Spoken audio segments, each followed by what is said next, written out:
Are you tired of all the dating games, rules, and societal norms that make falling in love confusing and stressful? Then join us as we ditch the script and empower you to establish healthy, conscious relationships. This weekly podcast breaks down popular dating reality television and educates you on healthy versus toxic dating habits. I'm Brianna, a licensed therapist. And I'm Alex, a trauma-informed and certified narcissist recovery coach. Are you ready to ditch the script? Oh my God. I love it. Hi. Hey. That was a chaotic beginning, wasn't it? I think it was wildly perfect. Yeah, we needed it. We needed it. It was a good laugh. How are we? I'm fabulous. How are you? I'm really good. Should we do a quick sun salutation? Just like a quick, just Yeah. the body one. Ready?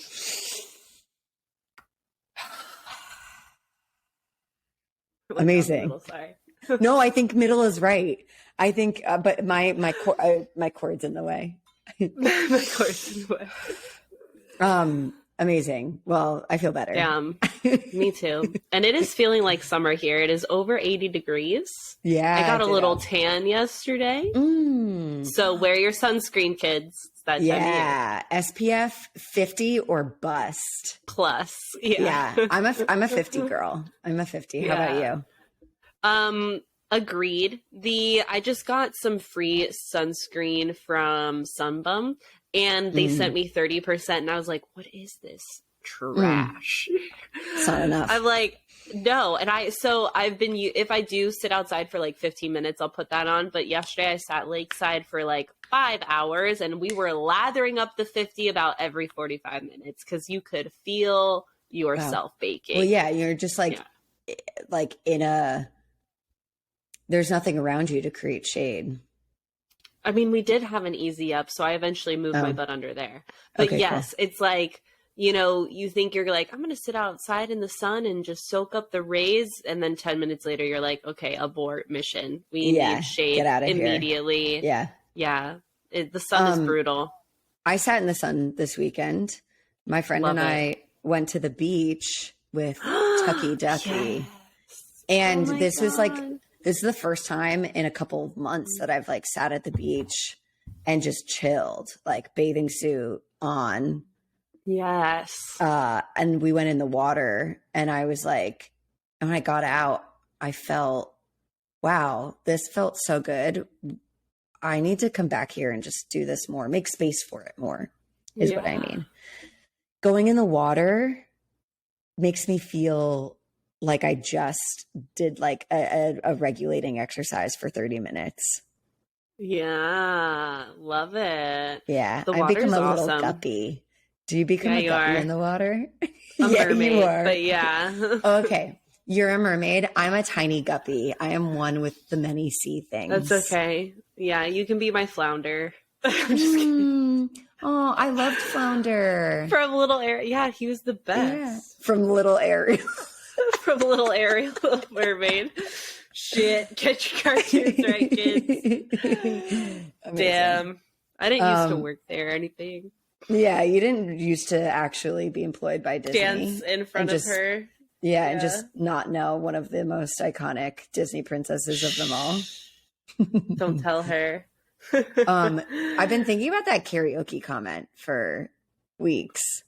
Oh, okay. Someone that Alex met recently, they were talking about karaoke, and we've had this conversation here in which like Jesus Christ, I'm ready to do.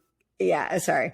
I'm ready to do karaoke, even though my singing voice is like not trained, not skilled. Like it's just fine. It's just fine. And Alex actually has a really nice voice and she can actually really sing. She's got a little bit of range to her and she is terrified to do karaoke. She's like, no. And we've deduced that many people who are good singers are fearful of karaoke because of those exact things. Like what is it? Worried about like not being good, not being as good as you want to feel. I feel like, okay, I'll be honest about the thoughts that go through my head. Be vulnerable Ready? with us. Mm-hmm. So karaoke is like, I would love to watch it. I have watched karaoke. I think it's so much fun.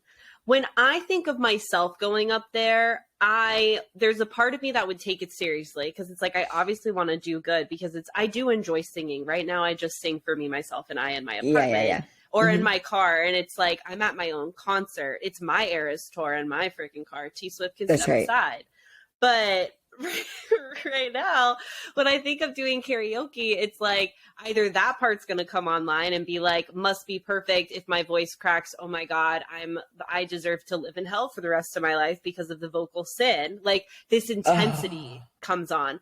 And, or there's a part of me that's like, if I'm going to be that person that goes up there and is like, does a good job, is everyone here going to think that I'm like arrogant and like full of myself and I've come up here now to like make other people feel shitty? Like that's where my mind goes, and I know why it goes there. That's so interesting. Okay, why does it go there? Well, I don't know if I want to say this entire story on our show. I'll skip over. I'll give you context, and then we won't do details. Yeah, what's the punchline? As a kid, when I was a dancer, right? And I would go to Disney and compete in their dance competitions because they were like, okay, kids, if you want to dance with everyone, blah, blah, blah. And of course I had dance training. So I would kick their butts and then I'd walk back after winning the competition and I would be like, well, it's not really fair from parents, you know, like condemning me, like, well, you have training. Like that's, yeah. What? Like, so who can control that? I know, they just but said, that's who wants to dance? And now, you're like me. I will say this doesn't show up when I go line dancing though. So it's weird because it's like I will go line dancing and kill it and like not really care and have a blast. Yeah. But so I don't know how I've healed it in that realm, but not in this realm. Interesting. Okay, gotcha. I just need to sit with it. Yeah, sit with it, let it sink in, see what comes up. As a person who often witnesses people show up at karaoke and perform kind of well when it comes to a room full of average Joes, I'm usually like, thank God you're here. Thank God you're here. Because if I had to hear Marianne over there crackle through another Fleetwood Mac song, I'm going to lose my mind. Do you know what I mean? Crackle through a Fleetwood Mac song. But yes, I do. But it's like this just goes to show like this wound of like, I need to shrink myself so that other people can feel okay. Like it used to show up in work for me a lot. Like it's shown up a lot. So this is where another place it's showing up. Yeah. When in reality, like you get to take up so much space as you want to. And it doesn't mean like more for you equals less for me. It doesn't mean that. And it's so weird how, like I've said, like I've confronted this wound, and this just goes to show like healing is always a process. Like we're always a work in process. We're never perfect because it's like same wounds will show up in different areas over and over and over again. And so it's just like, I get to this point where like, okay, now we're going to analyze why Alex is scared of karaoke. And I know why. Now I need to sit with it and actually heal. And then eventually get plastered with you and just go up there. Yeah, a little liquid courage. Listen, you know, it makes it, so the reason why I brought this up is the karaoke comment from this person was like, what did they say? Can you repeat it? Oh, yeah, it was so sweet. And like, I think I told her, I was like, yeah, I was like, that's beautiful. And I don't think like I made it as big of a deal, but in my mind, I was like, that was so magical. Yeah. He said, yeah, so we were talking about karaoke, and I actually asked him, I'm like, so if my voice cracks, that's okay? And he's like, humans are imperfect, so karaoke is just turning your imperfections on loud. And I thought that was the cutest thing. Like, I need that on a banner. I need a flag that says that, because that is so beautiful. Like, you're imperfect. Cute. This is just like holding a microphone up to our imperfections and saying, like, go ahead, make them loud. Yeah. Take own it. It was like the best thing for me to hear too, because I'm like, okay, thank you. That's healing. That's healing. It was really sweet. Yeah, that was definitely some brownie points. So yeah. Speaking of wounds that we're currently always healing, in my like dating space, something that's come up for me lately is just like reminding myself that I can be empowered to manage, monitor, and control the pace of which a physical connection develops. And I wanted to bring it up today because this is something that I have struggled with my entire sexual career and have made so many mistakes with and learned through, like they're mistakes. They've been learning mistakes, they're not mistakes that I'm like, oh, I regret them. Like, yeah, I would love to have had some different experiences in my life, but I don't time travel and I don't intend to. So if anything, they've taught me more about what I want to do differently now. And that's empowering. So I wanted to talk about it because what I'm finding is that using my voice to communicate where I'm at, to manage the expectations for myself and the person that I'm building with, is the only way that I know how to do it right now. It comes from starting with my own knowing. What am I okay with? What am I not okay with? And for me, I need to process that when I'm not in the company of someone that I'm dating. I need to do that by myself.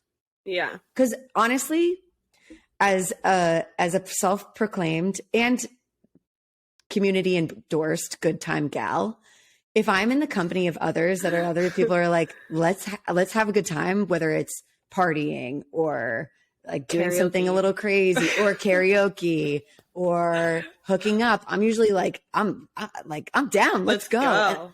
And I will say yes before I've even processed or before I've even checked in with my body to hear what my body has to say about it. So I have to process these things by myself so that I can really be alone with my own like intuition. Yeah. And while doing that, it's created the opportunity for me to develop a little bit of an understanding, a little bit of language, which then helps me communicate it as well. And it's working. Yeah, it is. It always will. Yeah. That will always work. Yeah. That point that you said is the point that I really want to like hit home, because this is imperative. Figuring out on your own, absent of other party folks, dynamics, people of influence. So figuring out while you're alone, what does my body say in this moment? What do I actually want? And oh man, doing that before the boundary needs to be set or the limit or whatever, because guaranteed that, speaking from my own personal experience too, like I used to go on dates not thinking about what is my limit for tonight, like drink limit, or what is my physical limit for tonight, like what do I actually feel safe, go, like how far, blah blah blah. And so I would get into these really awkward situations where things were moving more quickly than I necessarily was ready for, but because I hadn't done that, had that moment to myself, it put me in a lot of situations where I was like, in my mind, I'm thinking thoughts like, I want to say no, but I've come this far and now it's going to be awkward and I feel like I owe it to them because what, and I don't, and then all of a sudden it's like I'm moving way too fast sexually than I actually wanted to. Right. And it's not helpful for me. It's not helpful for the relationship long term. And really, I'm violating my own boundaries and then feeling icky about it afterwards. And so taking the time to do what Brie was sharing, where it's like, before you're even, and this is part of my pre-date rituals. It's like, before I'm even there, like, what do I want out of this night? What is my intention? What are my limits? How am I feeling? And then I'll even go as far to be like, what if these scenarios come up? How do I want to handle them? If someone's like, do you want to go back to your place? What would be the words I want to say? And I find that now, so that if I need to articulate it, my brain's not trying to find those words. They're already in there. So it's way quicker to be like, blah, blah, what you want to say. Yeah, it's so true. Oh, God. That was hilarious. Yeah, but that's how it comes up sometimes too. 100, yeah. So let's speak to why this is helpful. Not only does it help you feel to stay sort of in alignment with what feels good to you at the time, and whatever good means. If good means holding back and allowing yourself to have some sort of physical boundary, or if good means I'm in this moment, and in this moment, my body's saying yes, and you agree to the yes, then that's also good.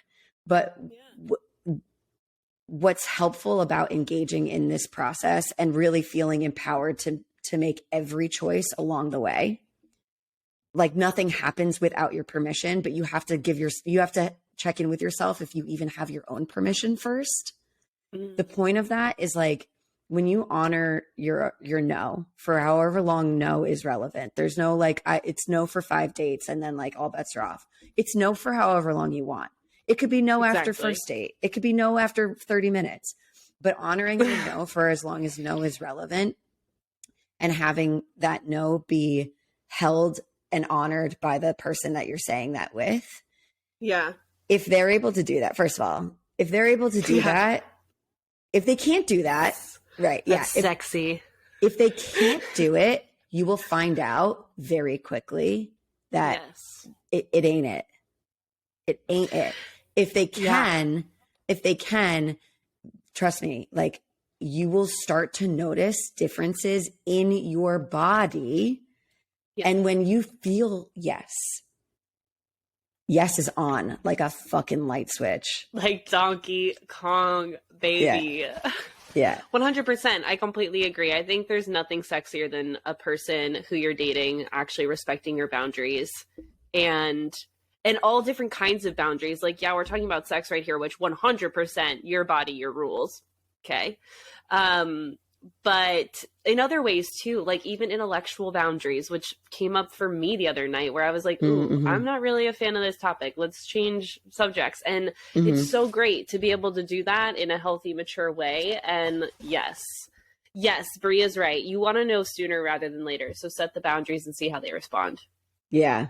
Yeah. That's the only kind of relationship testing. I'm putting testing in air quotes just in case you're not watching our YouTube video. That's the only kind of relationship testing I'm okay with. Yeah. Right. Say no and check in to see how they respond. And not for the purpose of just saying no, but say no because you mean no and pay attention to how they respond. Exactly. Yeah. I just want people to feel like there aren't rules to like when you need to give someone access to your body, to your sexuality. Like I really want people to feel empowered that they get to set, especially women, you get to set the tone. You do not need to like, and I'm speaking this from personal experience. For a long time when I was younger, I felt like I can only say no for so long. And it's so interesting. So real. I feel it's so interesting that I even like to hear that out loud, because it's like, if I was telling myself like, okay, I get to say no, but eventually I have to say yes. If I heard someone else say that to me, I'd be like, okay, so you clearly don't want to do this. Yeah. Don't want to do this. Yeah. So don't do it, bitch. Don't do it. And what I'm realizing is like, I felt that engaging sexually with people that I was with at the time was an access for me to feel like this is a tool in my toolkit that's going to help them stick around. I want them to stick around. Yeah. I feel like again, I'm going to say women here, because I do feel it's the majority of women have felt that way, have been in a really icky dating experience where they're like, and there was even a YouTube. Did you ever see my push-up bra will help me get my man? That YouTube video? Great. Don't watch it if you're listening to this. We don't want this YouTube viral video to get more hits. It doesn't need to. But it was that. It's like women have been conditioned to think that your sexuality is the only thing that a man really wants and values you for. And so if we don't lead with it, then we aren't valuable and they're not going to stick around. And I am here to say that is not the kind of man I want in my life. Period. No, I have so much more to offer. We as women have so much more to offer than what's between our legs. That is a trophy to be earned. Thank you very much. Yeah. And if someone is like, hey, I feel like I really want to have sex with you, and you're like really about it. Duh. Right. Yeah. Duh. First of all, duh. But you're not really about it. Like, that makes me like, I don't, what's going on? Why are you being a tease? Like, blah, blah, blah.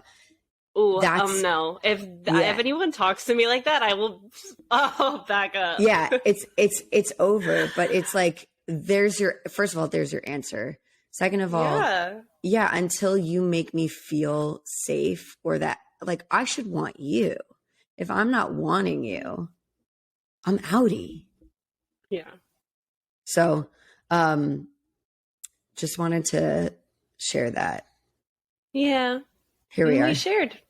And we shared. Okay. Yeah. Today, we're starting Love is Blind season 4. Episodes 1 and 2. Are you guys strapped in?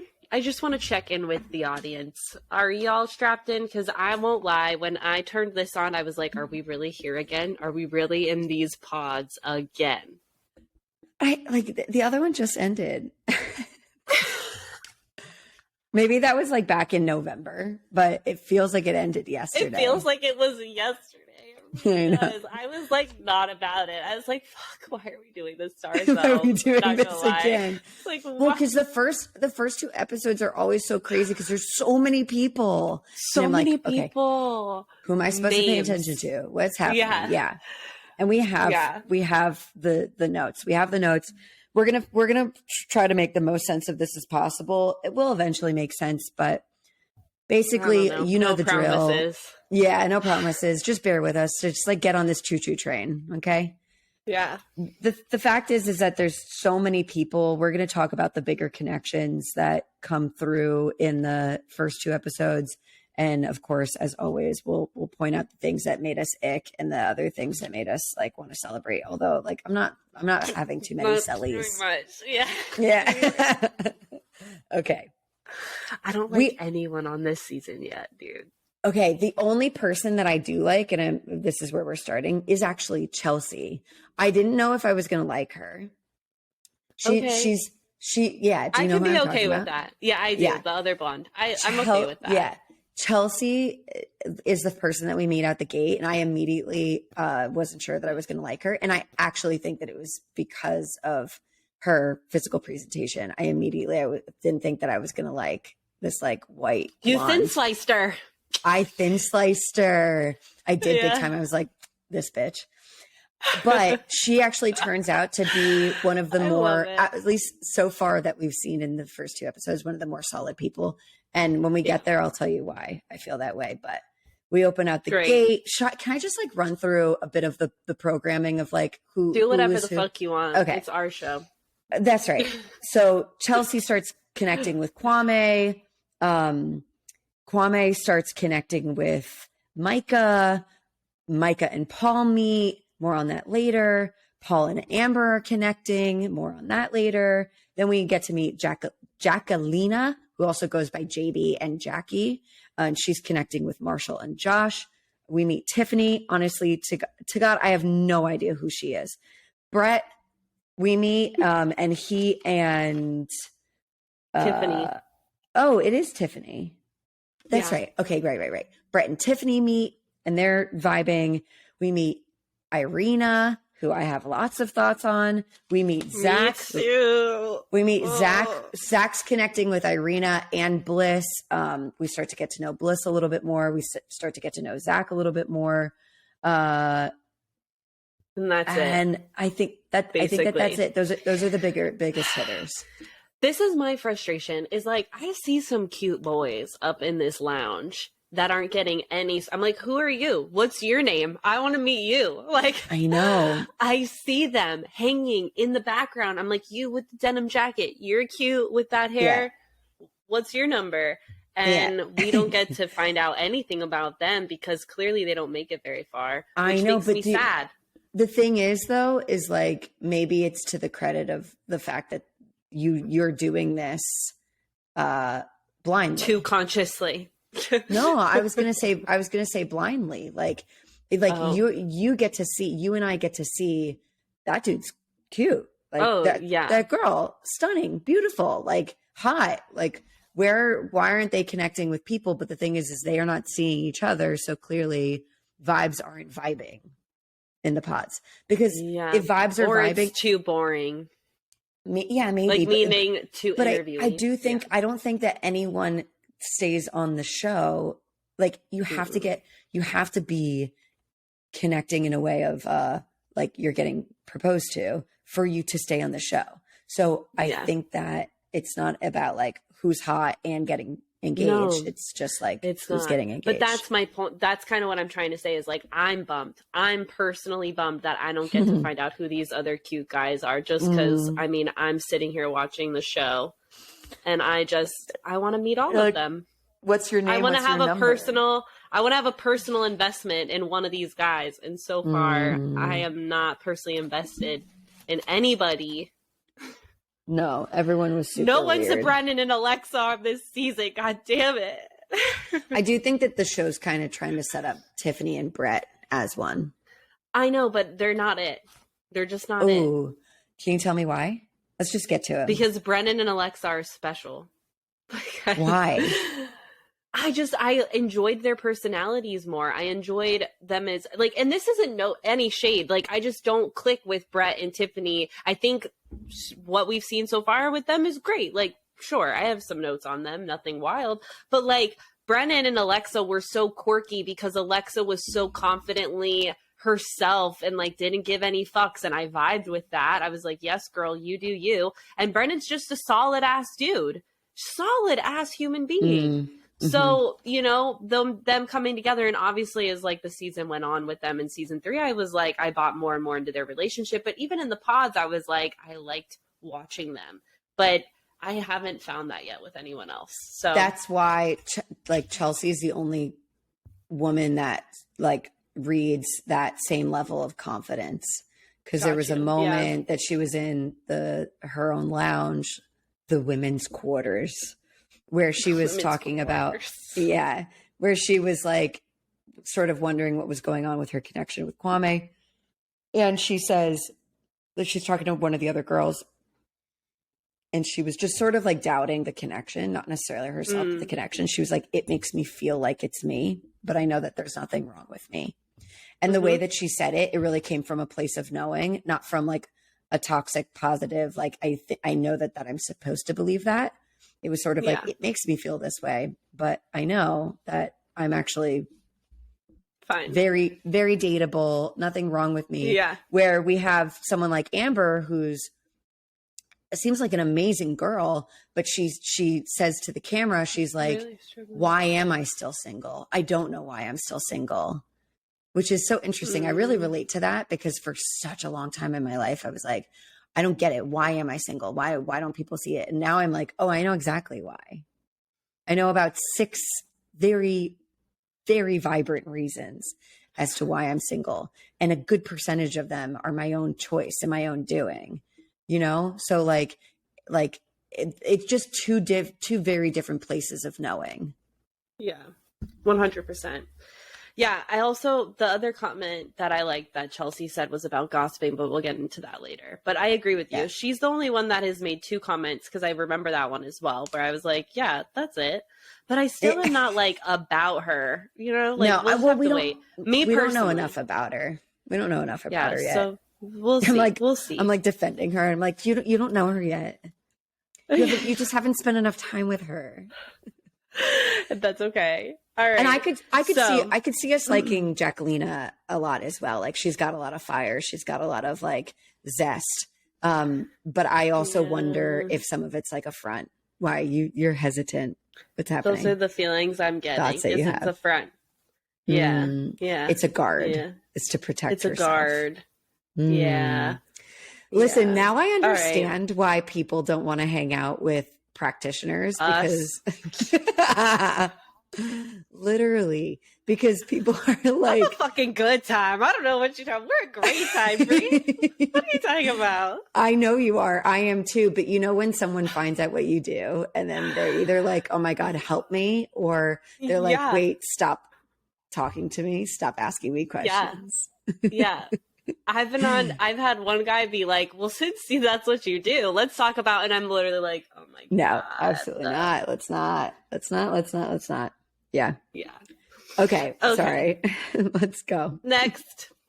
Okay, well, we have Chelsea and Kwame. I want to hear your thoughts about Kwame.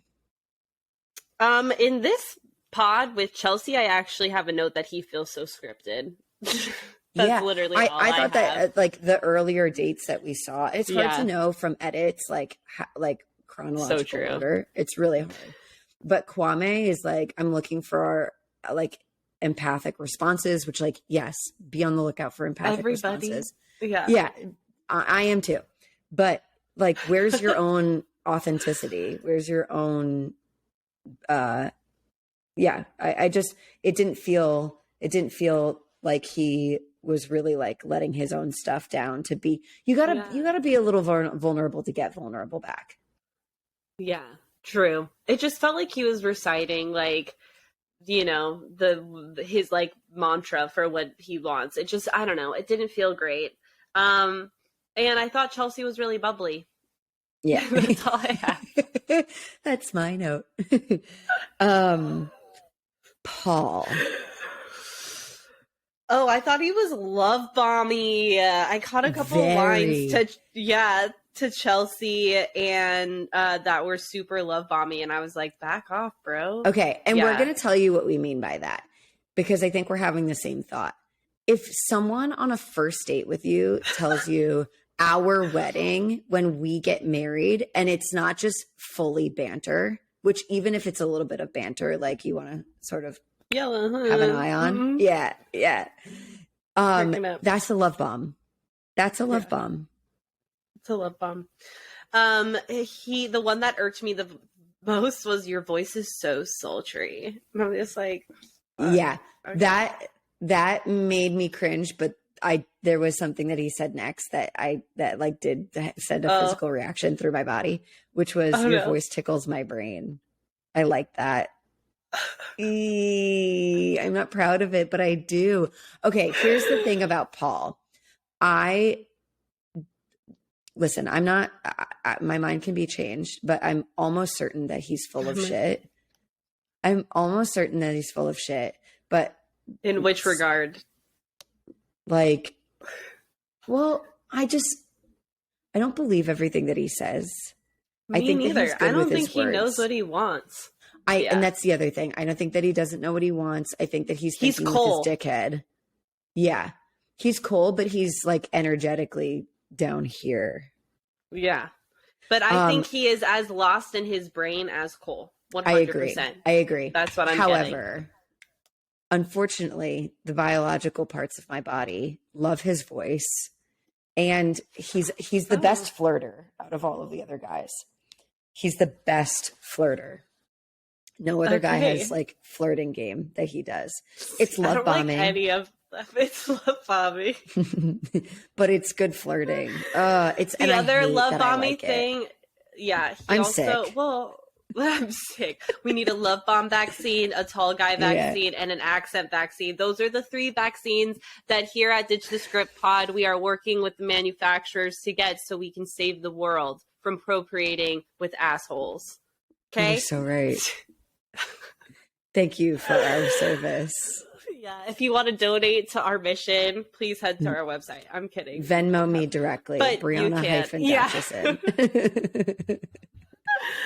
Okay. He also did it to Amber. He love bombed Amber because she starts talking about like Italy's on her bucket list, and he's like, "Can I come with you to Italy?"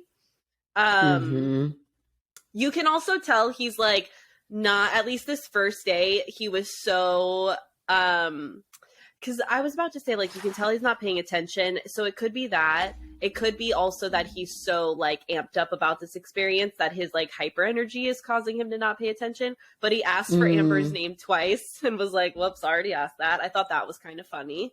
But I'm like, that was like showed his cards a little bit. Let's regulate and, like, you know, calm the F down and actually listen. Yeah, we're going to regroup.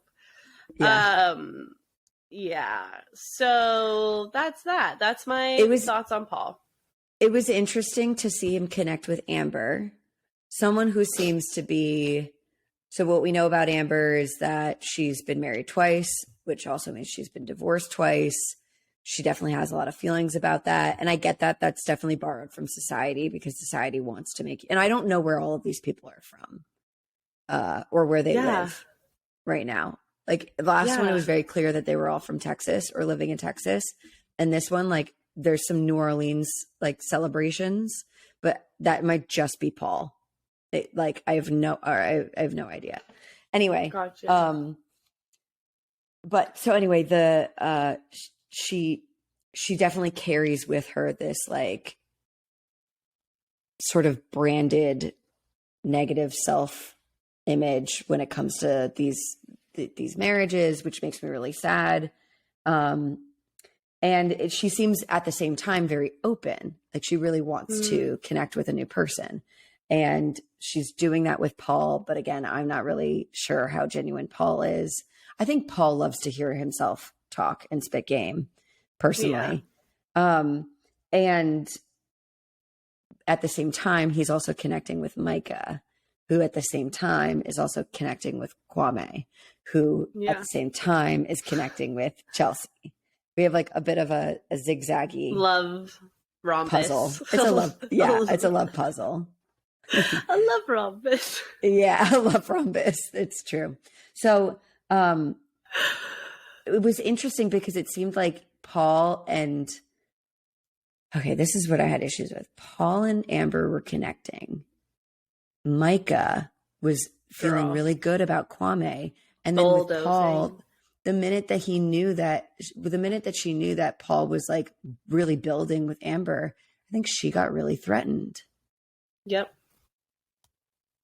Yeah. And the rest of her behavior was really not yeah. But it was fucked because she's also asking for Kwame's like reassurance, or Kwame's like, I need your reassurance. Yeah. Chelsea's giving me everything back. You're not giving me anything. And at first I was like, okay, this is interesting how they're communicating. Yeah. This feels like they're open with each other. They're really being honest with each other. And then all of a sudden Kwame's like, I would end this early for you, to Micah. And she's like, wait, don't do that. I'm building with someone else. And he's like, okay. And then she, like with Paul, she's very territorial, very bothered. Yeah. Yeah. And Micah, everything else after that felt like reaction. Yeah. Micah, I did not care for how she was handling this at all. It felt really like icky and manipulative and passive aggressive at points too. Mm-hmm. And if I'm being honest, I'm not sure if it's coming from a place of like entitlement or if it's coming from a place of anxious attachment. I can't tell because I'm not seeing her in the ladies' quarters or whatever the hell they call it, curled up in a ball like Amber, crying her eyes out, being like, oh my God, what do I need to do to make him love me? Like more signs of anxious attachment. She seems pretty if I'm going to use this word. Okay. She's a little bit of a bully in the women's quarters. And so I'm mean girl for sure. So she's like, I'm just keeping an eye on her because she feels a little Regina Georgie. So we'll see where that ends up going. But we got some yellow and red flags for Micah, in my opinion, because she's very much like, she got passive aggressive with Kwame about like, I just don't understand how you could be building better with someone else after what we talked about the other day. So she's getting really like, yeah, exactly that. Just like that. Yeah, I knew. I understand. Use my words better. No. I understood exactly what you meant. No. Like, let me control this. Let me like, be a little contemptuous and a little condescending. And belittling. It felt icky. And then she goes to Paul and is like, you can tell the guy is torn. And I can't remember Micah's exact words. I might have notes on them. But she goes after Paul being like, why you need to say goodbye to Amber, and puts the kibosh on that real quick too, again, to make herself feel better. And I didn't like it. Yeah, I think Micah's more on like a little bit of a power trip than anything else. But it I agree. Feel like anxiety. I agree though. Like the words were, I hesitate to use the word needy because I know neediness is really like sometimes just an expression of needs that are being ignored. Yeah, needs that are being ignored, and also sometimes an anxious attachment, right? Oh, right, yeah.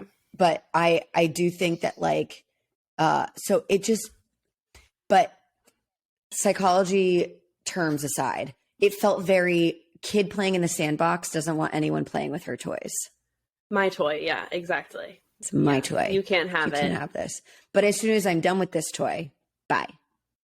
Yeah. I don't want that toy. I don't care about that toy. Yeah. It was really icky. We go on to eventually see Micah. Well, I don't know if you got clarification if it was Micah or Irina that called Amber a loser after her flowers and Mardi Gras date with Paul. It was that Irina. Happened. It was Irina. But laughing with Micah. So that's the kind of stuff that like I do like I will take my earrings off for that kind of shit. Yeah. I wouldn't ever hurt somebody, but I would be like, that's not okay. Like, we can't treat people like that. If the roles were reversed and someone was sticking in the corner calling you a loser, it wouldn't feel good. So let's treat others how we'd like to be treated. Like, I would verbally say that to somebody. Micah 100. and Irina, the energy is sour. So sour. Sour. These girls need a saging of their whole soul. Hearts. Yeah. Like something, and you know, we learn a little Where's bit about that Estonia witch? I know. Come here, bitch.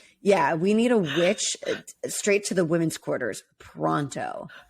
Stat. My issue, okay, it's not my issue, but like we learn a little bit about Irina, and she talks about like her experience with her own self-confidence. It's interesting because before we start to see her mean girl behavior really you feel for her. I feel for her to start because it starts with, I didn't always have the confidence that I had. And I'm like, yes, girl, where'd you come from? And she's like, we know a little bit about her immigration from Russia.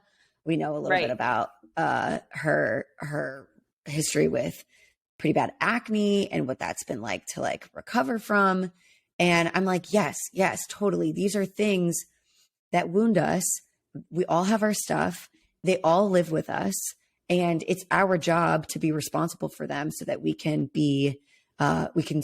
learn how to love exactly who we are as we are and allow all of the other wonderful parts of ourselves to show up and not instead of hiding them because we're worried about how we're going to be perceived.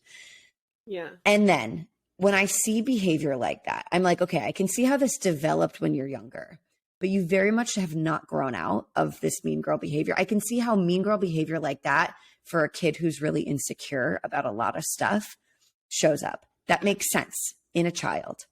You're an adult now. It's time to let those guards down because you're actually just a fucking bitch. You're just a bitch now. Yeah, and, you're just a bitch now. And it's not cute. It's really not fucking cute. No, it's not, dude. And I was like, I hope that who's the dude that she's talking to? I hope Zach doesn't pick her because I'm like, Zach, this girl don't get me wrong. This is not unrehabable. It's rehabable. No. Go get help. And we hear her say something. I'm sorry, I'm on one about her right now. We hear her say something. I know exactly what you're going to say. She says to him, she's like, I'm not nice. And I was like, oh my God, insight. Love it. I'm not nice. And then something. I want to be nicer. Yeah. Yeah. There were a couple conversations that were aired that I was like, this actually makes zero sense to me. Like the edits are funny. They left a lot out. So I can't even begin to make sense of everything. But when I heard that, I was like, there's insight here. She needs to take this insight and talk to a motherfucking provider and figure it out. Yeah. Or listen to this episode. We figured it out for you. For real, girl. Yeah.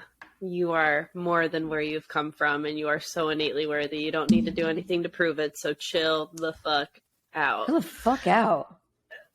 For real. Sorry.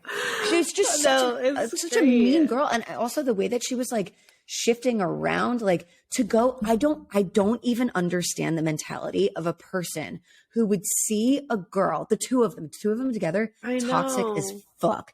To see a girl sitting, crying in her fucking feelings, a literal, I don't care if you are on the other side of a person who's hurting about something that you kind of have something to do with.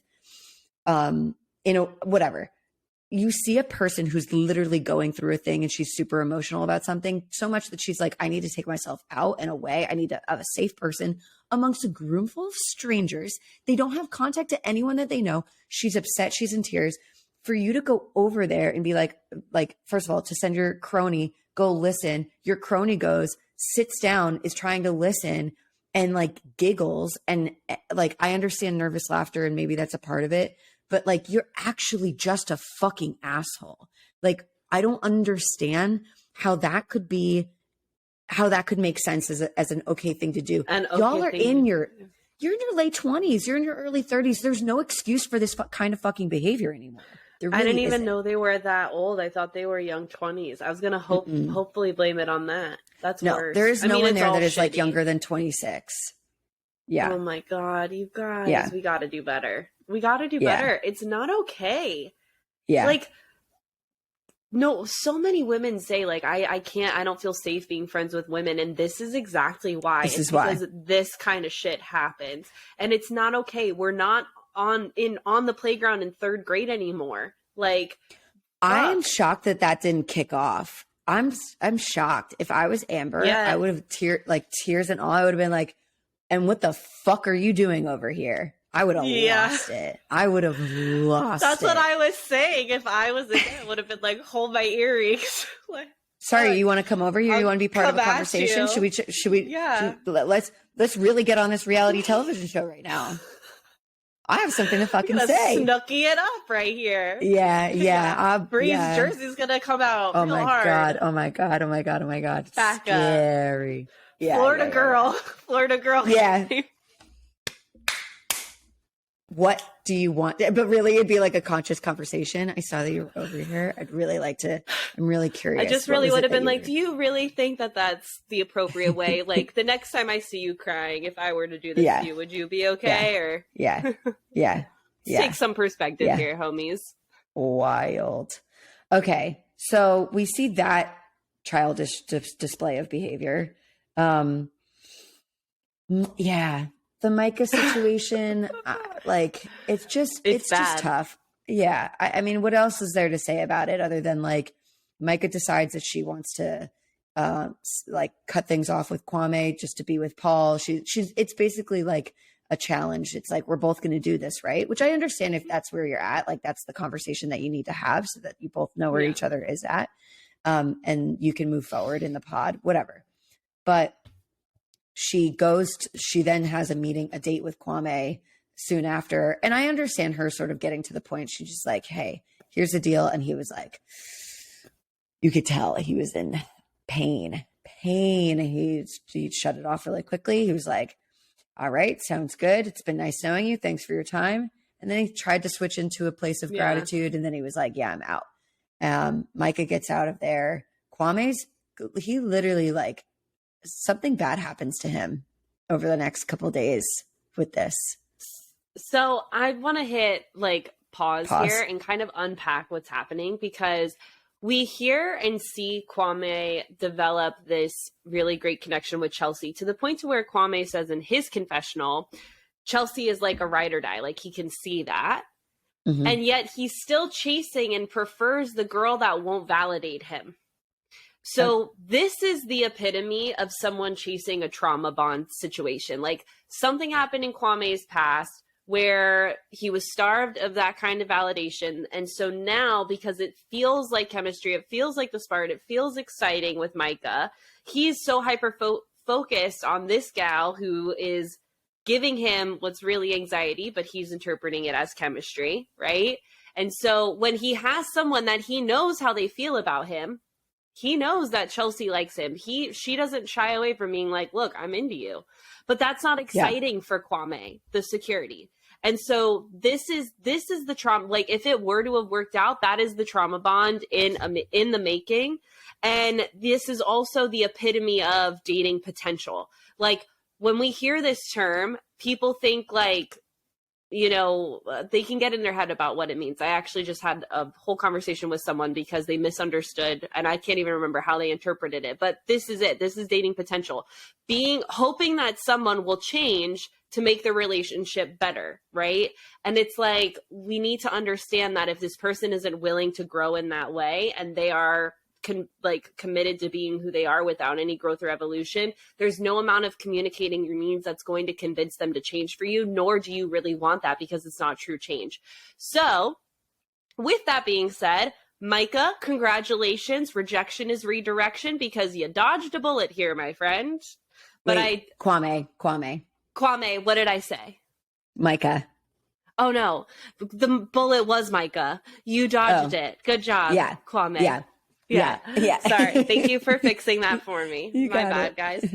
But yeah, I just had to point that out because it was too like watching a train wreck, but then it didn't happen. Thank God. And I felt the same way about Amber and Paul. I was like, Amber, like you're out here looking for your person, and to not be in a situation that you may have found yourself in twice now. This is a good thing. This dude is not the guy. No. I really do believe that what you just said, rejection is redirection. It hurts. It hurts to have someone tell us it's not you, it's not going to be us, but I can promise you that is a good thing. I know it's hard to see that. And I don't know specifically what you as an individual may need to hear in order to believe and understand why that would be a good thing. But if you can search for it and find it, I promise it will help make that pain settle a little bit differently. Like it'll still hurt, but it'll also feel like, okay, this is par for the course, but this is short term and good for me. I want to be redirected into a path where I feel in control and I get to choose and acknowledge when I meet someone that is actually in my corner. Yeah. And validates me and makes me feel secure. And like, I don't need to second guess what they're playing at or thinking of me or whatever. Yeah, 100%. So now let's go to Paul dumping Amber. Mm-hmm. So Micah dumps Kwame, boom. Paul goes to dump Amber and has the hardest time getting his words out, I personally believe, because he doesn't really know what he wants to do. He's just feeling pushed to do this. Yeah. Yeah. And meanwhile, I don't even really want to talk about what Paul says to Amber because, like, poor guy just tripped over his words, finally blurted out. But Micah, in the ladies' quarters, while she was waiting for Amber to come back after being dumped, was so tripping again. She was like, I don't understand. It took me 2 minutes to dump Kwame. What's taking so long? They've been in the pod for 30 minutes. And she would not stop about it. Again, red flags. Chill. Yeah. Just because he's not dumping someone the way you are and you're all freaking out doesn't mean that he's not doing it. Right? And by the way, it's really none of your business and you kind of pushed him into this. So give the guy a break. Yeah. Yeah. It felt really icky. Like that was another time where I was like, girl, who are you? Yeah. What are we doing? Why are you on this show? Yeah. I know why. Yeah. Why? To get airtime? Because she's getting paid to be the villain. Oh, no. I was just saying, is she getting paid to be the villain? Like, I was trying to be facetious. It was an epic fail. Do they pay? Facetious. Do you think they pay people extra to be villains? She's definitely getting the villain edit. She's definitely getting the villain edit. I don't know if they pay you to be positioned as the villain the first go around, but I definitely think, at least on shows like Bachelor in Paradise, where they bring repeat people back, I do think there's a paid incentive. Like, come on and be the psycho like again, and we'll give you. Yeah. But she wasn't the psycho. She was actually pretty normal. No. Actually, that's a really good Bruce. Oh, okay. There you go. Because she's like, she was the villain on her season. And then maybe it, like, if this theory, let's imagine that it's real, then Bachelor is like, hey, or ABC rather is like, hey, come be the villain on BIP. And she's like, yeah, absolutely. How much do you want to pay me to be the villain? And then she shows up and she's totally normal. She takes the money. Yeah, that'd be great. I mean, maybe that's exactly what she did. Yeah. It's a smart lady. Okay, sorry. So back on track. Yeah, Micah is pressed.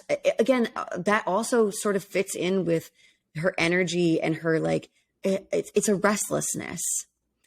Her feelings about the guys shows up as very restless. Like, even though the way that she's communicating is very, like, she knows how to speak from a grounded place, but I don't know how authentic that sense of grounding really is, because all that I see otherwise is her tripping.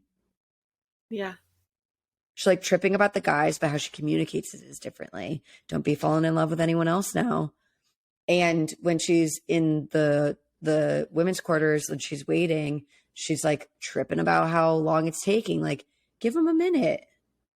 Yeah. Ugh, yeah. Like, why, like, really what it shows is she's never present. Her mind is always off. Like, what is he doing with Amber? What's she doing over there? And it's like, girl, what are you experiencing in your body sitting here on this couch? Like, can you feel your feet on the floor and your butt in the chair? I'm just curious. Take a moment. Yeah. When's the last time you did a point of contact check-in? Yeah. Please.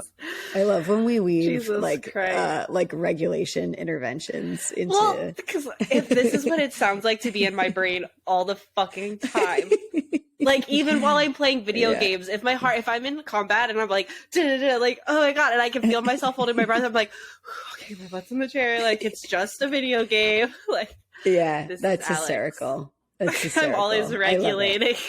I love your brain. It's so cutie. Yeah. Oh, it's such a cutie. It's such a cutie. It's so cutie little brain. It does magical, amazing things. Okay, wait. The last thing that I have to say about Paul and Micah is like the thing that we learned before. Well, okay, so they propose, they get engaged. Yeah. And then they meet each other. This is in the second episode, but the thing that they say, or that Micah says in an interview before they meet, that is a major red flag and tells me everything that I need to know about how their connection is not actually going to work. And it's that she says, I feel like Paul is going to be someone that keeps me on my toes for the rest of my life. Oh, Jesus. And I just want to let everyone in the room know that that is a red flag, not a green flag. We do not desire being in a relationship with someone who is going to keep us on our toes. You know how dysregulating, talking about regulation, you know how dysregulating that is? Trust me. And like, even if some of you, like, I can hear you being like, but like, I want it to be interesting and I want it to be fun.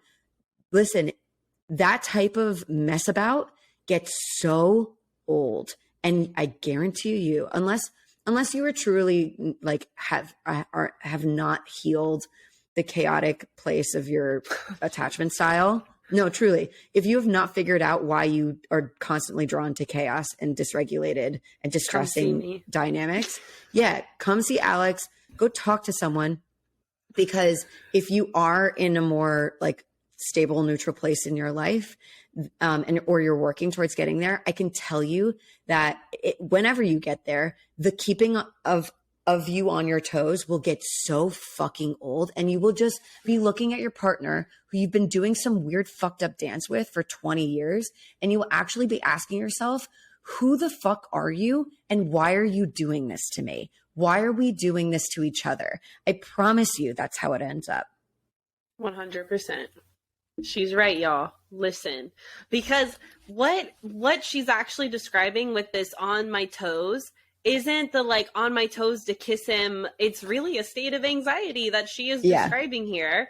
And if I'm being really honest, I think it's going to be the other way around. I feel like Micah's going to keep Paul on the edge of his toes in a state of anxiety. Totally. Oh my God. Yes. More than the other way around. Yeah. And it's red flaggy AF. Like, we can cultivate the excitement and the spontaneity that a lot of people desire in relationships, but what you cannot cultivate in a reverse fashion is, can I feel safe with this person? Like, that's a lot harder to do. So find someone who makes you feel safe and secure, and then cultivate the spontaneity on top of that. Don't try and do it the reverse way. Yeah. Yeah. The end. Paul's a problem, but Micah is the problem. I agree. Micah's the problem. Like, I have faith in Paul. Like, I think Paul in time could mature and like become someone who, but Micah, I don't trust her. I'm like, you just like the crazy. Like, you like the drama. You create the drama for your own entertainment. Like, I'm a little, we're Regina George. We're just watching. Yeah, I'm fucking watching you. Sorry, this sounded really a little threatening. You're safe, but she was bullying people, so I'm keeping an eye. Just one. I'll keep my eye too. So you have two individual eyes with running eyeliner. Yeah, sexy. Okay. Let's just get to Tiffany and Brett, who are the only other two proposed couples at this time that are about it. Basically, they're kind of boring, and I guess that's fine and for them. but maybe I agree, but I don't feel good about it. Oh, okay. Tell me why. I don't know. I just don't feel good about it. What don't you feel good about?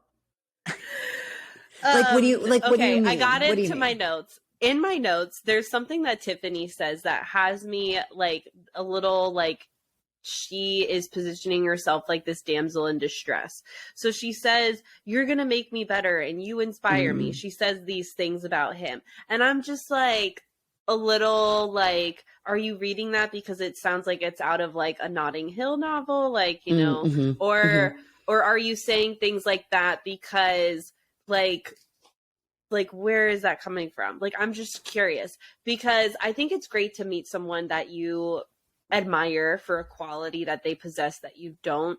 But when she says, you're gonna make me better, it's like, baby, no one's gonna make you better but you. Like, why are you giving your power away? Like, why do you think he's gonna be the one to? So I just am a little like, it just feels a little premature. Like, I haven't, like you said, it must be boring because we aren't seeing many of their conversations where they're developing such great connection. So I've only seen these little bits where it feels like, you know, emotional word vomit and not the good kind.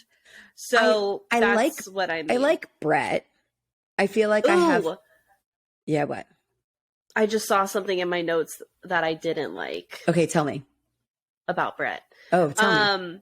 When she falls asleep on him and he gets like really upset about it and like goes into the men's quarters and says, I'm done. Yeah. And then literally the next day she apologizes. And right after she apologizes about that, he proposes. That felt a little weird to me. Like, that was really. I do think that his like, I'm done was a stress response. Like, I think it's a means of protecting himself, because and I'm not endorsing it either. Like, I think that I agree with you. That's a major flip flop. It's like, Brett, where are we? Do we? And I had the thought of what it must have been like to be the guys that were there when he came back and was like, I'm engaged. Like, she said yes. I was like, I would have been like, okay, I feel like I missed a chapter. Like, you said you were done. What happened? But what we learned about Brett a little bit is that he, I missed some of his, like, wounds. He talks about some of his wounds in which, like, he was his older brother. Seems like there was stuff that was significant while he was growing up, much like a lot of us. But, what he says about his connection with Tiffany while it's developing is, I really like her. It scares the shit out of me. And one of the other guys was like, you got to take a risk, dude. You got to jump in. You gotta like, why are you here if not to take a risk on something that feels real to you? And I think that this feels a little bit more to do with Brett's worldview rather than like him just trying to make like sound assumptions all the time. Like, I think it sounds like his worldview could be like, this is scary and I don't expect that it's going to go well. Things haven't gone well in the past. So the minute that she wasn't responsive before he knew that it was because she fell asleep, he's like, oh, it's already not going well. I need to protect myself immediately. I only have myself to like, I'm only looking out for myself. I only have myself to look out for. And I understand. And I get that. And simultaneously, relationships require you to stay the course even when people piss you off or your feelings get hurt or things get uncomfortable. And so that's my fear with them is like, is this going to be, now I don't think it'll be as severe as Matt and Colleen from Love is Blind season 3, but I do get a little anxious that it's going to be like, we're fighting. Well, then I'm out. We're fighting again. This isn't the right person for me. And it's just like, I want our culture to get away from that so much. Like, imperfect people are gonna piss people off sometimes. That is not the issue. The issue is, how do we resolve? How do we repair? How do we move forward? That actually dictates the success or failure of a relationship. Clearly, if every time you get in a fight, if you cry wolf and you're like, we're done, this is it. What do you think your relationship's gonna healthy? Do you gonna be healthy? I can't speak because I'm so passionate. Do you think that you're gonna have a long-term relationship? Do you think your partner feels safe with you? I can keep going. Like, the answer is no. Like, the trajectory of that relationship is not successful. Whereas if you're like, ooh, I'm feeling really uncomfortable, I'm feeling really upset, even I'm feeling really angry right now, and I need a day to myself, I need an hour to myself, I need the next 3 hours to myself, whatever it is, but like, request the space that you need to process and feel your feelings. And then after that, you come back together and you're like, all right, what happened earlier, upset me. And this is what I need moving forward. Can we figure this out together? Like, I value our relationship. Like, that is the kind of conversation we need to have. Yeah. It just bothers me that this culture around, like, if it's the right person, you wouldn't fight. And it's like, no, it's not happening. Such shit. Yeah. If it's the right person, you're going to fight, but you're also not going to like trigger each other and you're going to stick around, or at least you're going to figure out together how to manage those triggers together. Like, yes, absolutely. Yeah. I think that we'll see. I think that you're right. And that could be a predictor of what's happening. And for those of you that are listening, if you've already binged this entire season, don't fucking tell us yet. Don't. Yeah. We're going in blind. As the show instructed. Love is blind. And so is our attention to this show. We are blind. Blind as fuck. So I just want to touch on Jackie with Marshall and Joe. Marshall and, is that his name? Josh. We get some J name. We get way more screen time of her and Marshall, who, by the way, Marshall has the most beautiful eyes. Fuck. He reminds me of God. He reminds me of Brandon from Michelle's season of The Bachelor and BIP. Oh, who's with Serene? Yeah, because it's like they do have like a similar build, but it's the wordsmithing. Yeah, they are wordsmiths. So yeah, so basically Jackie is torn because apparently, and I'm surprised they didn't air this, but Josh tells Jackie, on their date, if it's not you, I'm packing my bags up. And every time I hear Marshall talk about you, my stomach hurts. And so then later that day, Marshall tells Jackie, I love you, or not I love you, but I'm falling in love with you, or something implicative of that. And Jackie like loses it because she's feeling the pressure. She's like, I don't want to hurt either of you, but basically it's like up to her, and she's feeling the pressure. And so that's kind of where we're at with them. Did you have anything you wanted to add to this situation that we watched? I guess I understood Marshall's feelings after he learned that there was another person involved. And he was like, I think that he really thought that he was the only one. So he was surprised to hear that there was another guy. that had been spending time with Jackie, and he immediately felt slighted that he's been talking to the other guys about his feelings about Jackie, and someone wasn't speaking up about their engagement with her as well.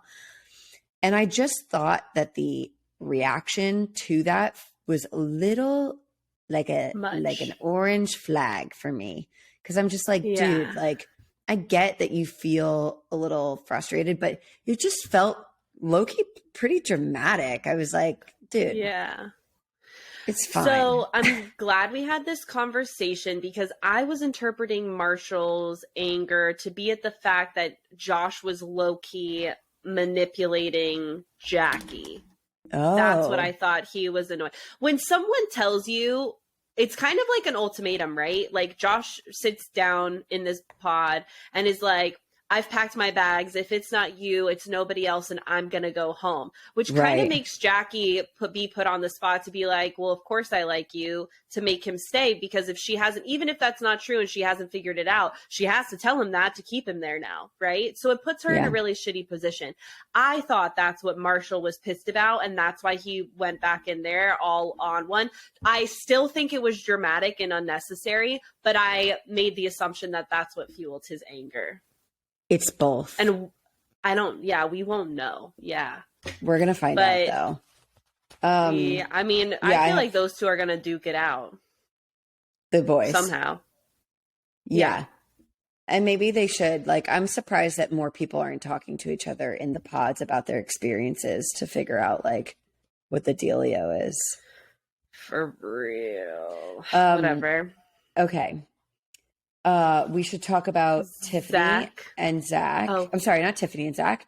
Zach and Irina and Bliss. And then that'll be it. So, okay. My earlier opinions on Zach were not impressed but I like where he ended up, I will say. Yeah. He starts our introduction to him in the pods is like he's joking with people. He's telling people that he's a stripper, which is really interesting depending on what we find out. But I actually think it's a test. Okay. It is a test. Yeah, it's a test because... But like, just tell the truth. Yeah. Yeah, it's interesting. And okay. So Zach's story is like... This is the kind of testing I do not condone. No. And again, like putting my provider hat on, like I get why he does it, but it's just not an effective tool. It's not. No. So Zach is a person who's showing up. He's a criminal defense attorney, and he is just going to be like the hardest job in America. That's so crazy. Why do you want to do that? I don't know. So he is showing up in all of these first dates. And when people are asking what he does, he tells people he's a stripper. And at first I was like, okay, are you? Because if you are, like, represent. But if you're not, then what are you doing? And then he's like, he gets to a place with Irina where he's like, I actually realize that I've been like messing around with people, but I realize that if I'm going to meet someone and propose to someone in 10 days, I need to start being more authentic, because it's not going to work. I'm not going to meet anyone if I don't cut the shit. And I was like, okay, good self-awareness. That is true. And I do think that we can take that and put that into our dating hats in the real world outside of a show like this to say, if you play stupid games, you're going to win stupid prizes. Like, yes, like be yourself. Put that on a t-shirt. Yeah, it's not my own saying, but like it's a really good one. I've never heard it. That's the first time. It rocks my world. I love it. But it's true, because it's like, if you like be yourself, and if banter is a part of being yourself, that's great. But if there's no acts of you being genuine and you're not authentic at all when you're meeting people, like people aren't going to feel like they get to know you. And that will always be a problem. It will always be a problem. So anyway, I appreciated that he learned that. But what we learned from him when he starts to be more vulnerable, and at first I was like, now I don't know if I believe you, but now I do. He was like, my mom was a stripper and she worked really hard to like take care of me and us. And it taught me a lot about what it means to work hard to provide for your safety and your security. And I just wanted to do that for her. And then his mom died. And unfortunately, it sucks that this ever happened because I can't, I mean, I guess I can see it. I can see how people have this opinion. I just really want everyone to get over everyone's bullshit. But he was judged by partners' parents of past relationships for being raised the way that he was, which the way that he phrased that was so significant to me. He was like, they judged me for how I was raised, which is wild because none of us are in control of how we are raised. Thank you. Yeah. Kids who come from childhoods that other people can't understand get the flack for the circumstance they were born into. And it's infuriating. And I'm speaking from personal experience. Right. I'm crying a little bit. Yeah, I get it though. Because I feel so seen. Like it's uncomfortable to talk about something that you really didn't have much control over, but you were definitely dealt the cards and had to deal with them.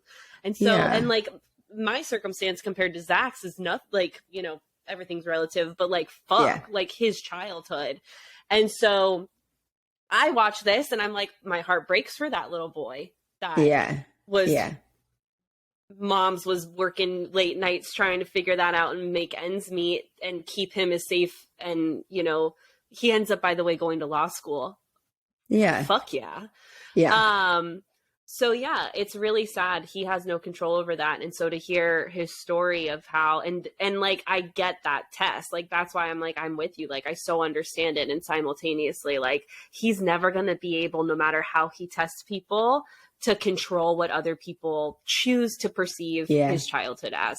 And it's also not fair to the people that he's meeting for the first time. Cause he's like, if he's going to show up on these dates and be like, and joke around and be like, I'm a stripper, to see what their reaction is like, you're setting people up for failure because these are totally different contexts. To tell someone, my mom was a stripper, this is what my upbringing was like, only when he feels comfortable sharing that. That's one thing. Yes, judge the person who reacts and how they react to that information. But if you're just like fucking around, you're like, I'm a stripper, and people are like, haha, that, you know, you're not, that would have been crazy. Like, you're going to make an assumption about how a person feels about something without like all of the information. So it's just not effective. Oh my God. I'm feeling like I would not have passed his test because I met a male stripper once years ago who was outline dancing. And I was like, no, you're not. There's no way. And he was like, you want to bet? And he went on the dance floor and fucking slayed it. I was like, okay. Man. Nice And he did it for free. He did it for free. Did it for free. Yeah. Just shared his skills like that. I would have told him, I'd be like, dude, protect your bag. Like, charge me.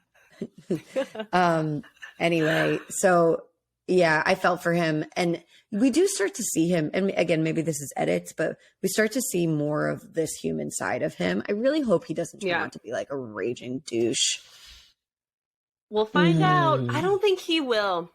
I don't get that vibe from him yet. He kind of has douchey hair. Does that mean? A little. That's, I mean, just because he has douchey hair doesn't mean he will be a douche. But I don't get that vibe with him from the way he talks to Bliss and Irina. I just don't. Okay, true. Yeah. Moving on to Bliss and Irina. Yeah. So Bliss and Irina get into a little snafu real quick. We don't need to like unpack this, but it's Zach's birthday. Bliss decides to make him cupcakes. Irina panics because she's like, fuck, I forgot it was his birthday. I didn't do anything. So she asks Bliss for a candle. Bliss says no, like this was my plan. And I kind of get that. I'm like, yeah, you know. But you're not gonna like absolutely, it's called loud lining. You know, okay, if you and I were in a group setting and you said a joke, but you didn't say it loud enough for anyone to hear, and then I said that same joke, I just said it louder and like the group reacts to it. That's called loud lining. Mm-hmm. Irina's she's trying to loud line the birthday surprise. Yeah. She's like, you have like, you made cupcakes. Like, I need to do something. Can I borrow a candle? It's like, no, bitch, I put this work in. What the fuck did you do? And then you're going to show up and be like, here's a candle? No. Yeah. Yeah, I was trying to figure out what she was going to do with the candle. I was like, are you going to pass that under the wall or something? Can you even do that? Does the wall go through the floor? Are you going to blow the candle out for him? Yeah, if you're going to light it on fire, like what's it going to be propped in? Like what's happening? Yeah. So that was interesting. Irina goes in to talk to Zach and apologizes, like, I forgot your birthday, but happy birthday. And that was that. I don't really have much else on that conversation. Do you? No, I just felt like she sort of stepped into an immediate like apologetic stance, which like, yeah, she should have apologized for like not remembering his birthday, but it almost felt like, I'm so sorry, like, please make me feel better. She was pulling a Zach. Yeah, which like wasn't great. So yeah. Oh, okay. So what I do have to say about it is like Irina's kind of defending herself. We don't see much of their conversations in the pods, but what becomes kind of clear to me, because I was paying attention when she said, she was like, I know that I talk a lot about the other people, if like from the group. And I was just thinking, if it were me on the other side of that wall, I'm not interested in hearing all of your thoughts about all of the other people in the limited time that we have together. That to me just sounds like shit talking. But it seems like Zach is just, he has gotten this sense of Irina's other side, which I'm sure she has many other sides, but he's gotten this sense of Irina's other side. And he's kind of quick to defend her because she's sort of almost setting up like, hey, like, other people have a different experience of me, almost in a way to say they have a different experience of me. Like, don't believe them, or like, you know me, like, but they might tell you that they have a different experience. And then what ends up happening is Bliss comes in and she's trying not to talk about Irina. But of course, Irina did upset her earlier that day. And so she's like, this upset me, blah, blah, blah. And, you know, Zach's kind of just had a bit of Irina's alibi in his ear. Mm-hmm. You know what I mean? So I thought that was just a little. It's a calculated thing. I mean, if I want to be, I'm not calling Irina this right now because I don't have enough proof, but this is a very narky tactic to do where they get ahead of the fallout by setting the chess pieces where they need to go, so that when the actual innocent person circles back with the truth, they've already positioned this innocent person as a gossip or as someone that's gonna, you see this, a great show to watch to see this demonstrated because it's scripted this way, is that crazy psycho TV show on Netflix called You, the one about the stalker that kills everybody.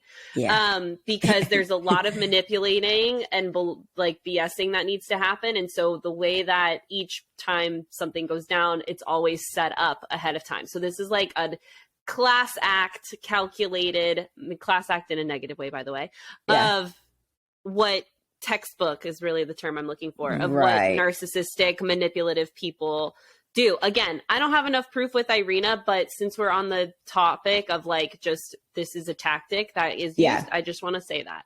Yeah, totally. So Bliss comes in, or Zach comes in to meet Bliss, and he gets chocolate cupcakes and he's devouring those. And and so Bliss starts to share as respectfully as she can about, like, kind of hinting at what's happened with Irina, and very much says, like, I am not the one that starts the conflict. But really in this scenario, like, I wish she had just not even said anything, because the second, like, this is how these like calculative people win, is now. And I don't think this necessarily worked on Zach. I think Zach has a good head on his shoulders, but for someone else, they would hear this be brought up and take Irina's side against Bliss, because now they're like, oh, well, what Irina said, like, other people have a negative viewpoint and now she's talking about her, and like, oh, Irina was right. And so, this is how this plays out. But I don't think Zach falls for it. However, he does defend her and is like, I could almost see myself marrying either of you. And she's like, this is what Bliss says that I wish she had not said. She goes, well, this is kind of a test for me too. Like, do you have good judgment? Right. And I was like, that's icky. Like, that's not going to make you look. No, it's a little too like, hey, I'm letting you know I'm watching this about you. Yeah. Like I understood her. And when she said it, I thought that was in a private interview and I was really hoping it would have been. But what was interesting is like, you can have that thought. You can, for yourself, like, inside thoughts, which is, I'm the queen of learning how to have more inside thoughts than outward expressions. Trust me. But she's like, she's like, says it. And I'm like, no, girl, like, yes, look out for that. But don't tell him that's a little too, ooh, I'm being watched. And am I being judged for developing feelings for a person that you don't know anything about? It's going to elicit a defensiveness in that person that you're talking to. And it's actually going to create more of a divide and less of a connection.